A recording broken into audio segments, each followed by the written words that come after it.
Good day wherever you are, and welcome back to Below the Curve Gaming. It's Martin here, and today we're taking a sideways step from our usual historical content to look at Oathmark, Battles of the Last Age.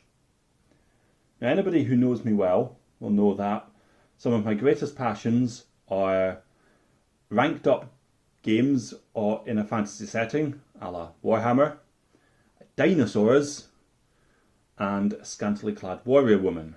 We maybe should put that in brackets, and the less said about that the better. Oathmark is a game by Joseph A. McCulloch of the Frostgrave and Frostgrave Ghost Archipelago fame. He has done many other games, but they're the only ones I've played. Oathmark is a ranked up units game, fantasy setting where you make your own kingdom. Now, the generic kingdoms are humans, dwarves, elves, orcs and goblins, and undead are coming soon.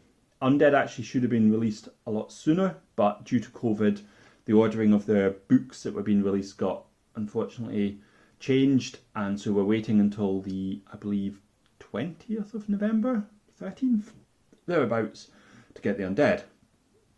The beauty of this game is that everything appears very generic.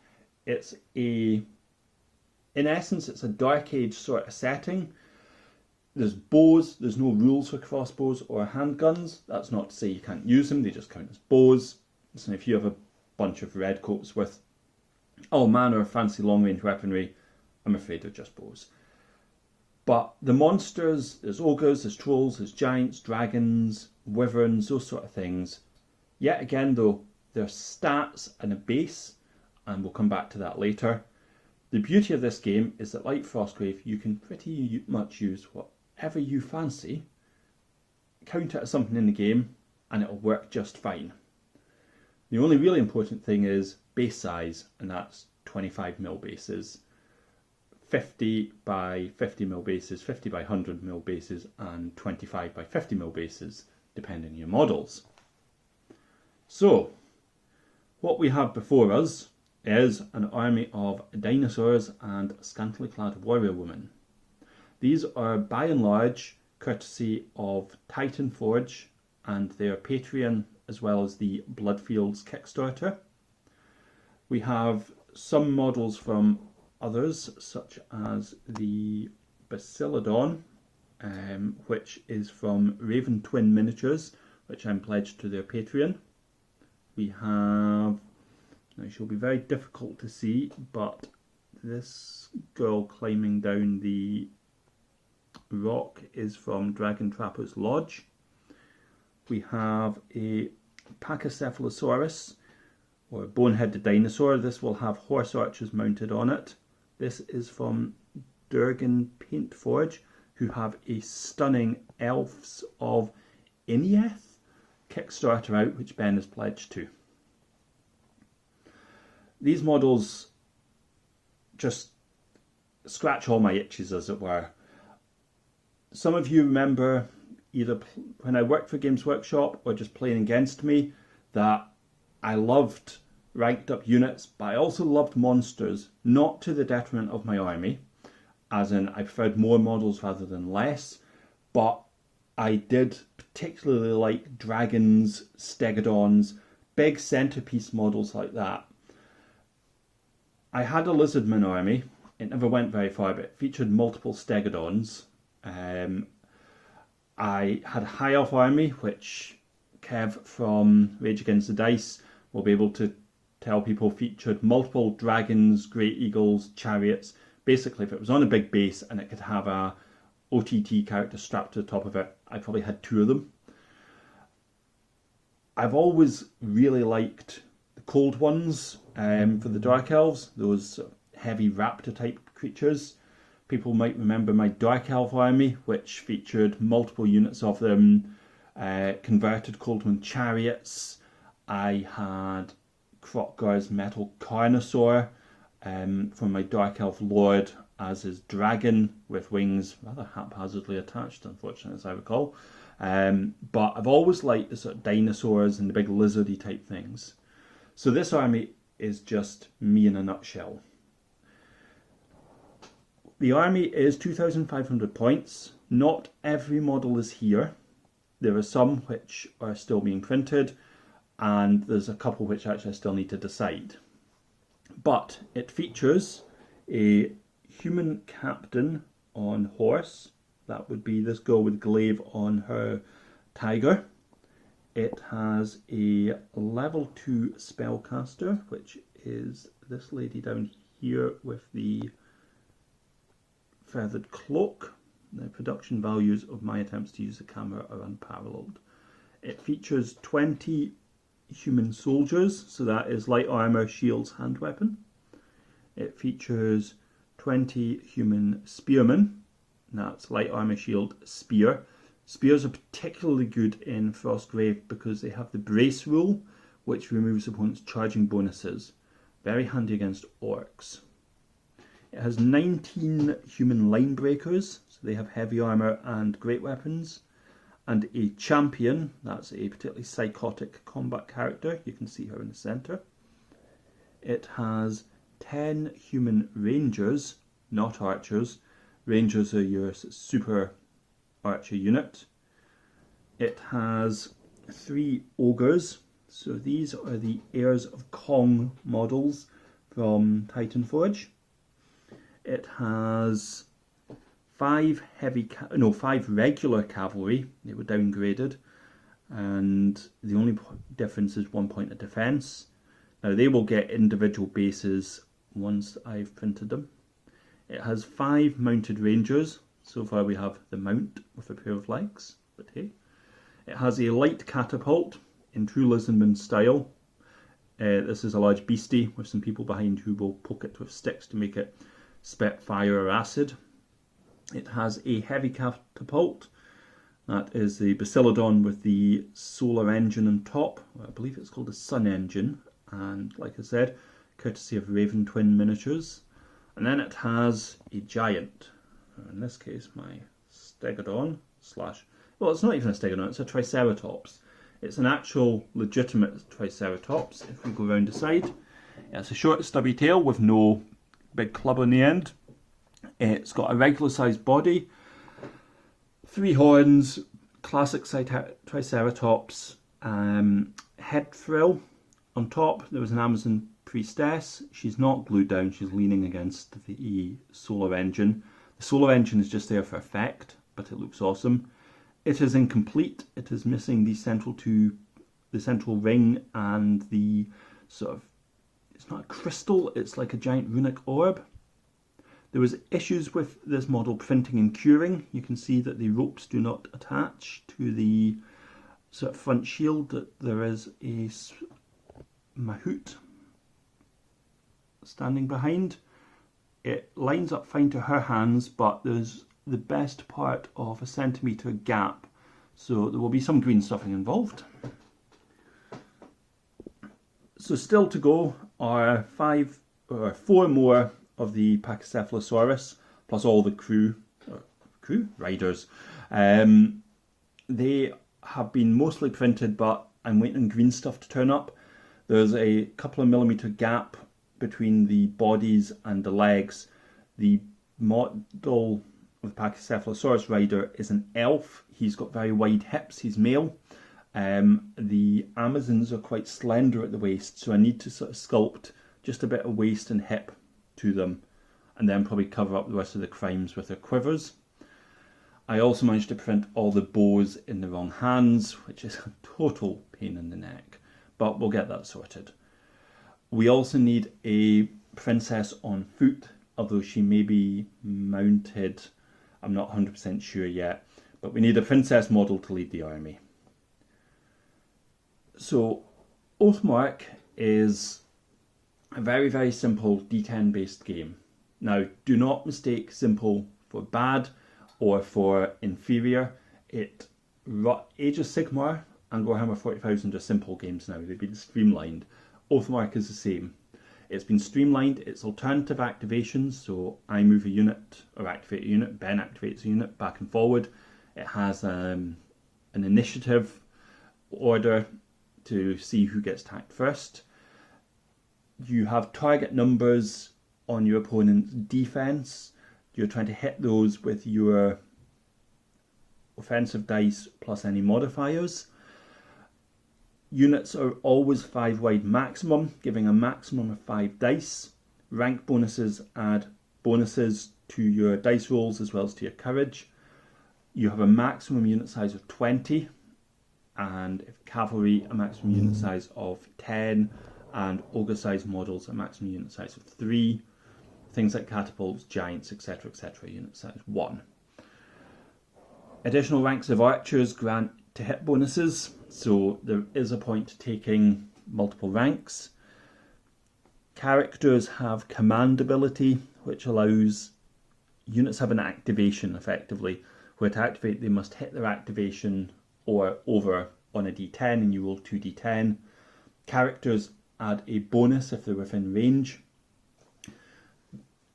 The way it works as well is that when you design your kingdom, you pick your capital city, you pick your outlying territories, but you can add other cities. So you could have like a dwarf goblin alliance and have like a dwellers in the deep army, particularly if you're not intending to use dwarf or goblin models, but you're going for something a bit unique.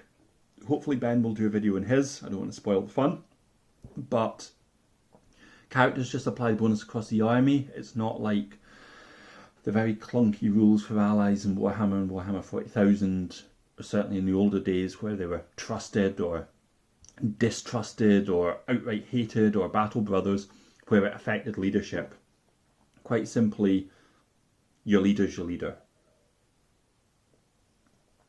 And so this allows for like really creative army creation.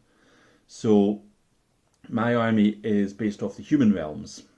Ogres are nominally in the human realms, and whilst I haven't got it printed out, as part of it I have the landworm. The landworm is an elven unit, it's a wyvern effectively. I have a massive sort of pterodactyl, quetzalcoatl sort of model that will be my landworm. I also have an equally massive Carnosaur / T-Rex style model with Aztec armour. That will be my dragon. Dragons are 700 points. This is a 2,500 point army.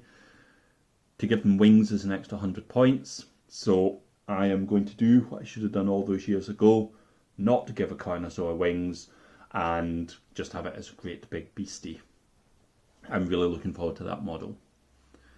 As you can see, I have started painting some of the models. We are going for a green and gold sort of colour scheme. These are just done using contrast paints. Now the lighting in here hasn't maybe picked them up as well as I'd hoped, but they will all have more ethnic skin to represent the fact that jungles are not populated by Caucasians, and I think the green gives them that jungly look. The contrast paint has pulled a bit heavily on some of them, but it's a sacrifice I'm willing to make because this is an army I want to be able to knock out relatively quickly. I moved with my Hail Caesar army to painting them all in contrasts because I was getting so absolutely, not devastated, but fed up painting skin in 3, 4, 5, 6 layers. And so if we see if we can put some of these in, I actually think these have turned out a hell of a lot better. The contrast paints, they're a lot quicker to paint with, they're a lot more forgiving, and they actually give a better overall look, particularly for the Linthorax armour, which I was trying to layer white. I've lamented about my white scar already, and so I was getting really frustrated with it, but I've got a much better look. Same with the red. If I turn this chap around a bit, this is just Flesh Tearers red. It's a couple of coats and it looks so much better. The skins as well, you can take any of their skin colours, you can use their brown colours, you can mix them together. They just give a much better overall look. So I would have to say Gracier Fall by Contrast Paints has been a really good plan. Next for the army will be, as I said, something quite large once all these are finished.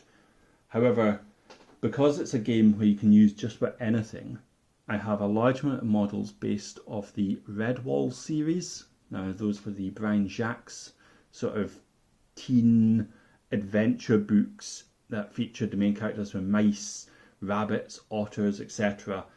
They're something that's always been near and dear to my heart, mainly because the main characters were generally called Martin, which, as we all know, is a particularly proud and strong name.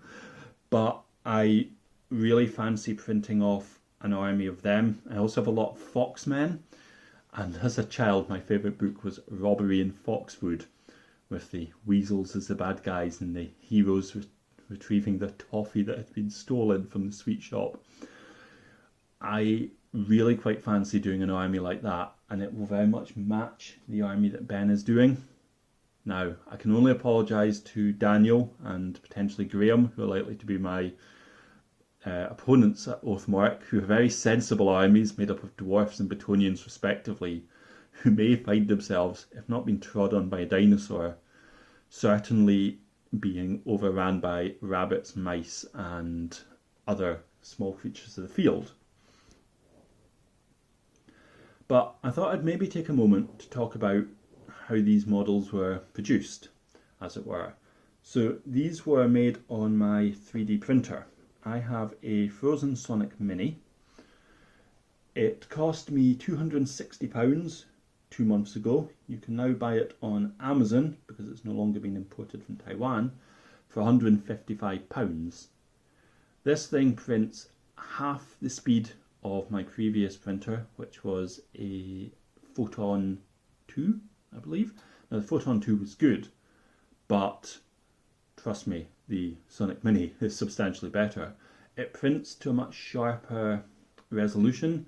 Now, there is a 4K version which prints even sharper, but I'm not selling models, so I don't feel I need the 4K. It takes 4 hours to print an infantry model. Now, models you will print and they will be angled like this most of the time to make it easier to support. So I'm printing every 4 hours, 6, example my spearwomen, 6 of them with their shields and their spearheads. Titanforge does appear to like to detach spearheads, halberd tops, swords, shields, which it must be said is somewhat frustrating, but hey. So over the course of a day, you're probably up 16 hours. That is 4 prints. That's an entire unit of 24 models in a day printed. There are thousands of STLs online. We very much committed to 3D printing. Ben and I bought a printer each. We bought the Anycubic wash and cure station. We buy a couple of bottles of resin. Now, a couple of bottles of resin comes to around about £60. We are probably printing close to what would be £300–400 worth of Games Workshop models out of those 2 bottles of resin. Over the last month or so, we have printed a hell of a lot, but this allows us to print entire armies over a week, terrain, things like birthday presents. If we're playing a game of Dungeons and Dragons, it was our friend's birthday, so we printed him his model, his character for the game. We buy the STLs through Patreon, Kickstarter, My Mini Factory. There's plenty of free ones on Thingiverse. But we have to say this has been a complete game changer. Following our time working for Games Workshop, we had very much fallen out of love with wargaming, and to be more precise, the companies, this is not just Games Workshop, this is companies as a whole, the costs were going up and up, the models were becoming more and more, not one part, but could only be put together one way. So yes, you could build your models as Sisters of Slaughter or Witch Elves, but there was no variation within there really. Models went together in very set ways. I think the new Primaris Marines very much reflect that. They are stunning models. This is not a Games Workshop bashing rant. The point is that they only really go together as the cover of the box. We wanted unique armies that reflected us and our personalities, and being able to print our own models, buy the STLs we want, pledge to the Patreons we want, has very much allowed us to do this. Oathmark produces their own stunning ranges of plastic, or sorry, Osprey/North Star. Oathmark is a game. Produce stunning ranges of multi-part modular models that go together with all their kits, and they must have close to 20. You can give your human soldiers great weapons from the knight kit, you can give them heads from the wizard kits, you can give your dwarfs different equipment, but we wanted stuff that reflected who we particularly were as people, and as I said, I have always loved dinosaurs. No company really makes dinosaur miniatures that I could get at a reasonable price in the quantity I needed. So hence why we chose to 3D print. 3D printing is not for everyone. It is, unfortunately, despite having come down a lot in price, it is still to a degree prohibitive cost-wise. It's not something you necessarily want a 3D printer if you have young children or pets running around, but if you have a garage, you can certainly keep it in there. It does require quite a bit of research. Thankfully, Ben is very into technology and these sort of things, and so he did a lot of research. He is the brains behind the operation, and if there's an issue, I think there's been one time that I fixed it when Ben couldn't. Every other time Ben has sorted them. If you're going to get into it, watch even an hour's worth of YouTube videos. A lot of people very sensibly condense them down into 10 minutes. Something I have not learned to do, I do apologise. But it's that way that they can condense problems down, they speed up videos to show you issues and how to fix them.